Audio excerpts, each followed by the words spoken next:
Can you hear me at the back? The last row? We are going to do a little bit of visualization, a little bit of a storytelling. But before that, I'd like to ask you a couple of questions. How many of you over here would like to work for the same company, doing the same job for 20, 30 years? Raise your hands. How many of you would like to have a routine life, where everything is a copycat? I know tomorrow what I'm going to be doing because it's a copycat from today. Life is very predictable. It might be boring, but it's safe. Raise your hands if you want this life. Now, how many of you have a dream? How many of you would like to do something really extraordinary of their life? Raise your hands up high. We all want to be successful. But what is success? Earl Nightingale, a creative thinker, says, success is the progressive realization of a worthy ideal. Let me say that again. Success is the progressive realization of a worthy ideal. A successful man is he who does exactly what he wants to do because he wants to, not because he has to. Whether the goal has been attained or not yet. So don't beat up yourself if you have a certain goal and you're trying to reach for that and you're working towards it, but it hasn't been done yet. It's about the journey, not when you're done there, you're going to just simply look for another goal.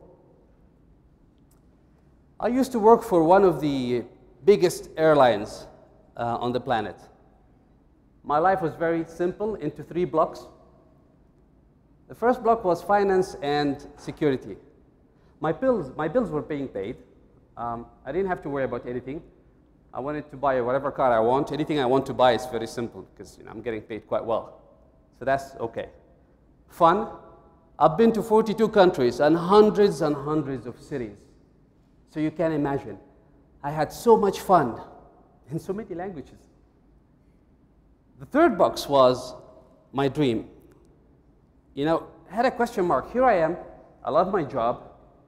But then again, I have this burning desire that I want to do something else. I don't want to do this anymore. I want to do something else. That was my dream. And here I am. I'm talking to you. This is what I wanted to do. To help people, assist them, to know that there is a different possibility to have a better version of yourself. What is your dream? Your dream could be anything. It could be that you would like to probably graduate from here and be a C-level executive, or maybe a VP. Maybe you would like to own a restaurant or have a bakery. My wife over there, she's working for her dream. She's a really good baker, ridiculously good. You can ask her for recipes later, but she's really good. This is what she wants. Maybe you would like to volunteer for the UN and do or some different cause. It's up to you. But some of you already shared some of your dreams earlier. So for the sake of a common scenario, we're going to say that your dream is, you have a plan that when you graduate from here, you would like to own your own events management company. And you have teamed up with one of your colleagues, and the plan was, I'm going to graduate from here, work for it, get a job, save some money, get some experience, and then I'm going to move out of that job and have my own company. So far, this is perfect. That's the flag on top of my current goal. And you actually go for it. After some time, as you're climbing your own mountain of success and getting higher, you might be facing a big tree log that's blocking your way. And this is a life event. It could be that you lost your money.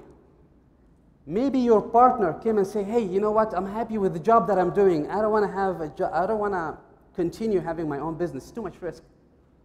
Maybe there's a financial crash. Anything that would happen to stop you in your tracks. And when this happens, and it will happen, there's 3 kinds of people.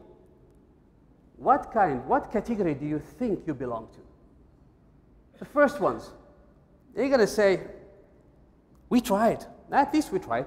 It's not working. I'm done. I'm leaving. And they quit. Now, the second type of people, they would say, no, I'm staying. I came a long way already, but I don't know what to do. Now these people are stuck, and all they need is a little bit of an encouragement, a little bit of a push, and they're going to be on your way. They're going to be on their way. Do you know someone who's been stuck? Have you been stuck at some point in your life and you didn't know what to do next? Now the third type of people will do whatever it takes to go beyond this hurdle, around it, or even dig a tunnel and go underneath it because they have their goals in front of them, ahead of them at all times. As you climb your mountain, when you climb any mountain and you go higher and higher and you look behind you, what do you see? Now, the trees become smaller, right? The rocks and features become very tiny. And this big tree log, which was once a hurdle on your way, becomes very small. That's because you simply outgrew it. You became more experienced about yourself, about your environment. You know what's happening. You became more agile in climbing. So you climb faster. And here is the interesting part. You will reach an area in your life where it's an altitude which is very comfortable and sun is shining, not very crowded, I'm happy over there, and you're going to set a little camp and stay there, and this becomes your comfort zone. You started off by having a dream, you want to have your own company, but now you became a valuable employee, so they are paying you more not to leave. And therefore, you designed your life from a paycheck to a paycheck. All your life is around this monthly payment. 10, 20, maybe 30 years later, you'd come out of the shades and look at the flag up there and say like, I once had a dream. You know, it's okay to change your dream. It's absolutely fine, as long as you want to do that way.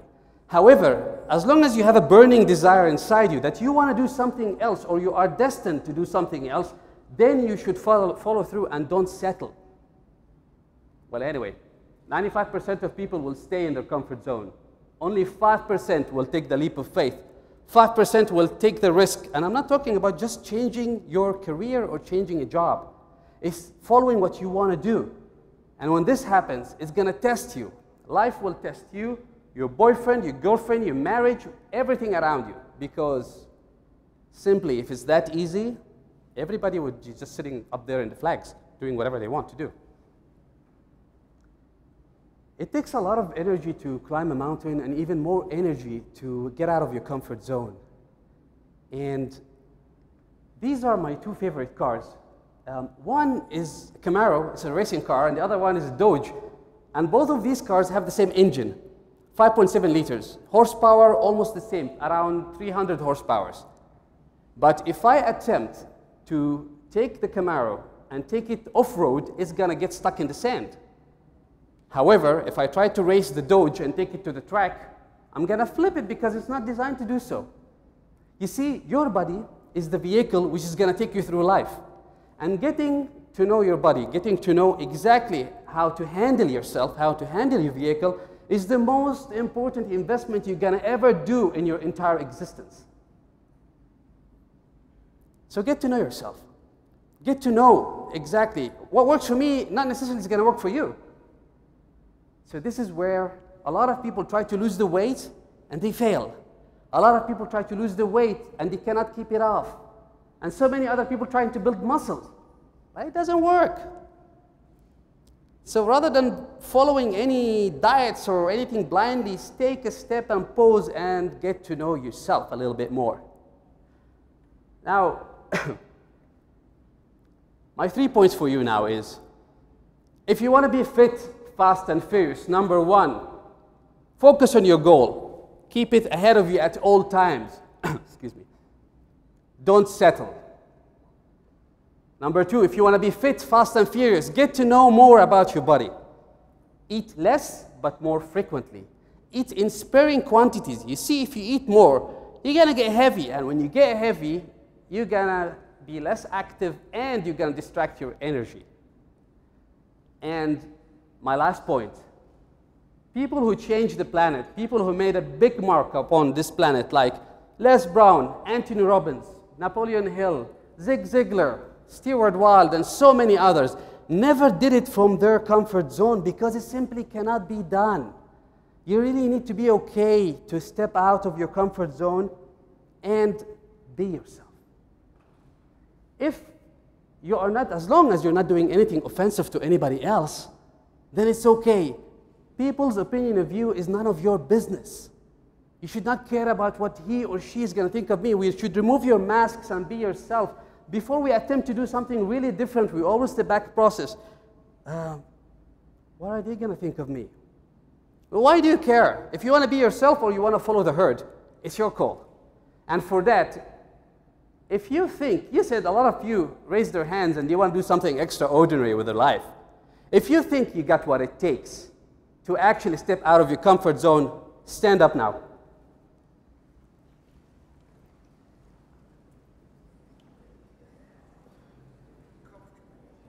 Wow. Very promising. I'm going to throw you off balance. TED is being watched by thousands and thousands of people everywhere around the world.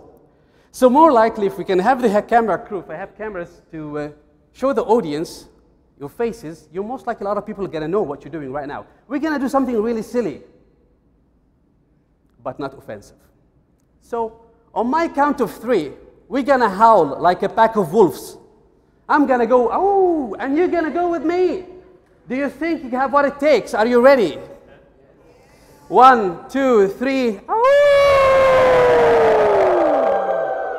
One more time, some more energy. 1, 2, 3. Oh! And the last one. Let's shake the building. 1, 2, 3. Oh! You guys are crazy. You got what it takes to be close enough to the 5%. Thank you. Thank you.